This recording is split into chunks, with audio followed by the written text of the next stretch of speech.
Is there a time that you would have to activate Vita Vea if he was going to play?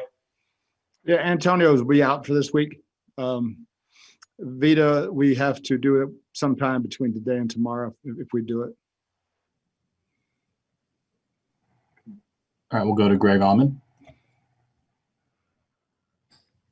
Hey, Bruce, you've talked about the offensive balance that you've wanted to have, and it seems like this Green Bay defense almost prioritizes stopping the pass, a lot of dime, which opens up your run game. I just want to ask you how much your running game is clicking as well as you'd like it to be right now. Yeah, it's as good as it's been all season. I mean, our blocking units, our tight ends, receivers, everybody's doing a really, really good job of getting on their people, getting hats on hats, and the backs are hitting the holes extremely well. So, yeah, I don't foresee a lot of dime versus some of our formations. But if they want to load up the box, obviously, then we're playing one-on-one outside. Thanks, Bruce. You bet. We'll go to Scott Reynolds. Bruce, you knew that Antoine Winfield Jr. was a playmaker. That's why you drafted him. When you look back at his season so far, has there anything that surprised you about the kid, whether it be a good surprise or a bad surprise? Oh, not really. I mean, he was as easy a choice as there was with his bloodlines and the way he plays. His tape was unbelievable. Of his football intelligence and such a great kid. So really nothing there to surprise me that he's had this much success. We'll go to Joey Knight. Coach, did Antonio have any kind of setback, or did y'all just determine he wasn't progressing well enough? Yeah, I just talked to him this morning, and to put him on the plane and fly up there and have a swell more doesn't make any sense. He wasn't as close as we had hoped, so we'll get him ready for the next one. We'll go to Nate Davis.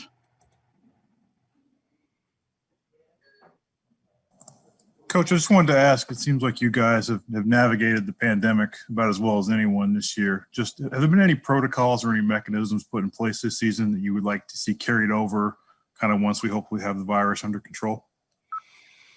Oh, yeah, there's a lot of rules under this. I mean, the 16-man practice squad, the veterans on the practice squad, coming off the 21 disabled list, that type of thing. The rules that we made, I'd love for them to stay. The protocols, I thought the league did a really, really good job. Our players made a commitment to each other back in August. We've had very few cases, knock on wood. And, so, yeah, I think even though it's rampant in our city, our guys have stayed away pretty good. We'll go over to Ben Voling. Hey, Bruce, you have a roster that I don't think has too much experience reaching this level of the playoffs.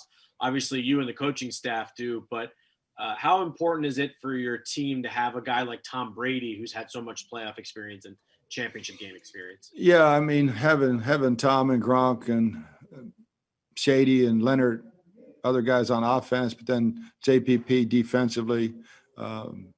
So, yeah, I mean, it helps that those guys, they can talk to the guys in the locker room about, preparation, and it's really the same game. You just have to be totally prepared so that you can go out and just do your job. We'll go to Sarah Walsh. Hey, Bruce, when you signed AB, you talked about insurance policy, and this team has obviously done a really good job of filling in, whether it was Vita out and AB out or Mike out. Can you just talk about the confidence this team has when you lose a guy that is as talented as AB, and this team's ability all year to fill in the blanks and get it done regardless? Yeah, I think if you just look to last week when Scotty and Tyler got in there and made those huge plays in the fourth quarter, the amount of trust that the coaches and Tom have in those guys, just because they've earned it, their performance has earned it. So, yeah, Antonio will be missed, but we've got capable people stepping in. Go to Jenna Lane. Hey, Coach, just wondering what you saw from Vita Vea this week and how much maybe you anticipate him being able to do coming off, a pretty miraculous recovery.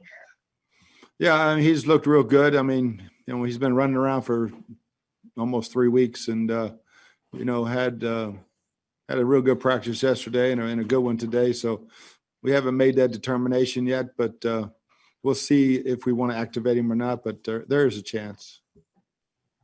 Our last one's going to come from Tom Rock. Bruce, I know you're a connoisseur of quarterback plays. I'm wondering if there's any part of you that wishes you could sort of sit back and watch this matchup this weekend rather than be in the midst of it. I'd much rather be in the midst of it, watching it from the sideline than television. That's for sure. So I can still get a bird's eye view of two great players out there. Okay, that's all for today, Coach. Appreciate it, guys. Thank you. Hey, Tom. I know that everybody's going to talk about this matchup like they always do with Aaron Rodgers, and he's had sort of an MVP-like season at the tender age of 37. Just what do you admire about his game right now when you watch him play? He basically does everything well. So he's got great command and experience. Leadership, players are playing hard. He's got a great style of play. So he obviously throws the ball as well as any quarterback, gets rid of the ball quickly, has great vision of the field, is able to extend plays with his legs.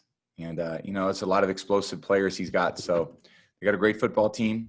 And they got obviously a top scoring offense or a top offense, however you see it. And it's a big test. We're going to have to go up and play great football to beat them. We'll go to Jenna Lane. Hey, Tom, Coach Arians just gave us the news that Antonio Brown's not going to be making the trip with you guys to Green Bay. I know you guys are really close and have put in so much work this year.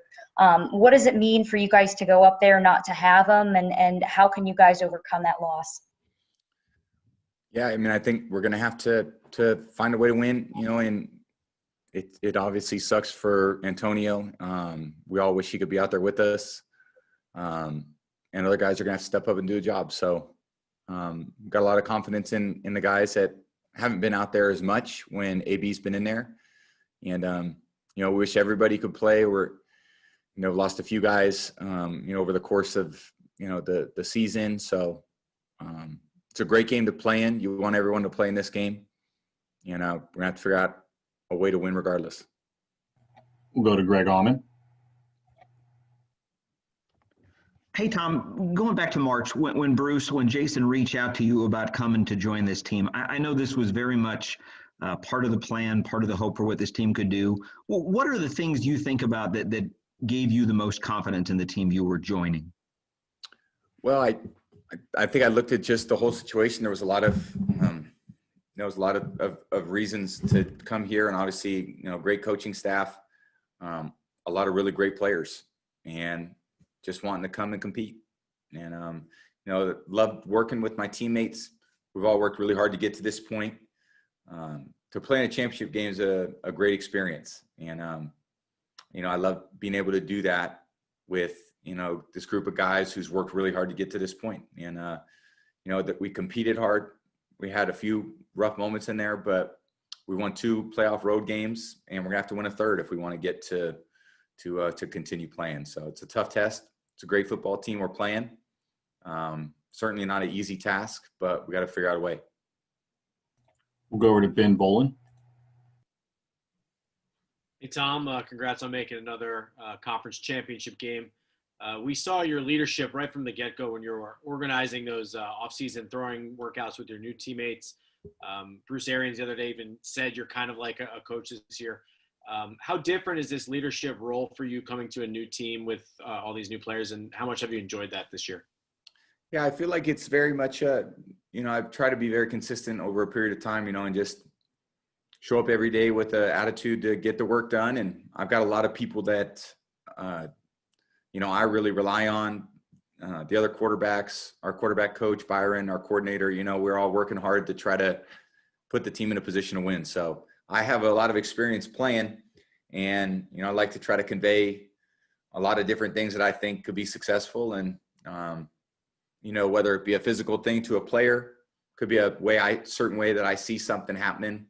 I think we have a great communication, great rapport with everyone. And the only way to work through things are to communicate through them. And it's been a really fun process, and we put ourselves in a decent position. Now we got to go capitalize on it. We're going to go over to Sarah Walsh. Hey, Tom, Bruce talked earlier this week about his message being clear and that it's you don't play in the Super Bowl this week and the focus is on the Packers. I was just wondering, I know you talk to these guys a lot and pull them aside. Did you have a specific message that you've sort of harped on with a lot of these guys this week that haven't been there before? Well, I think our coaches have done a great job keeping us focused on what, we got to do. And again, it's, I think everyone knows what's at stake. You don't get to this point. You don't win one game and get here. You gotta go through, a whole process.